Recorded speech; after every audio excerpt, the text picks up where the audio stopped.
আল্লাহ যার হাতে বাংলাদেশকে নিরাপদ মনে করেন, আল্লাহ যেন তার হাতে বাংলাদেশটা দিয়ে দেন। আর তারা যেন শুধু আল্লাহকে ভয় করে, শুধু আল্লাহকে ভয় করে যেন তারা এই দায়িত্বটা পালন করে। কুলাউড়ার যে সমস্ত দাবি দেওয়ার কথা আপনারা বলেছেন, আমি তো এখানকার সন্তান। 2000 সাল এবং 2001 সাল কুলাউড়ার প্রায় প্রত্যেকটা গ্রামে আমি গিয়েছি।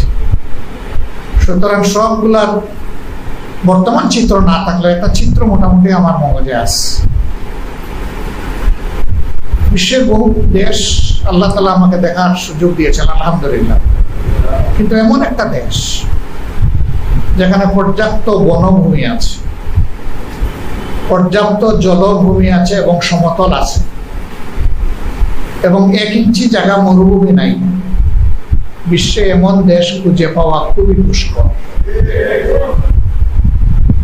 আল্লাহ তাআলা এদেশের মাটিতে, মাটির নিচে, বাতাসে, পানিতে আমাদের জন্য অফুরন্ত সম্পদ রেখেছে। এমনকি সমুদ্রের নিচেও আল্লাহ সম্পদ রেখেছে।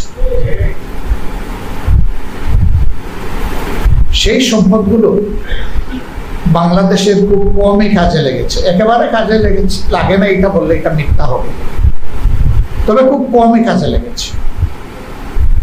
ব্যক্তির এগুলার থেকে বেনিফিটেড হয়েছে, কিন্তু জনগণ বেনিফিটেড হয় নাই।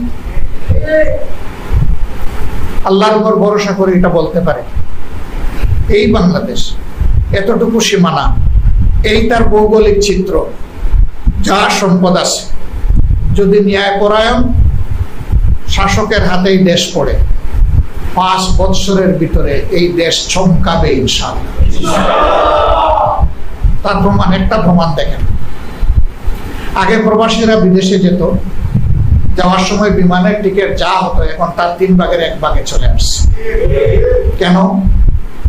এই ব্যাপারে আমরা পর্দার আড়ালে কিছু কাজ করেছি। সামনে গেলে দুশ্মন দাঁড়ায় যাবে।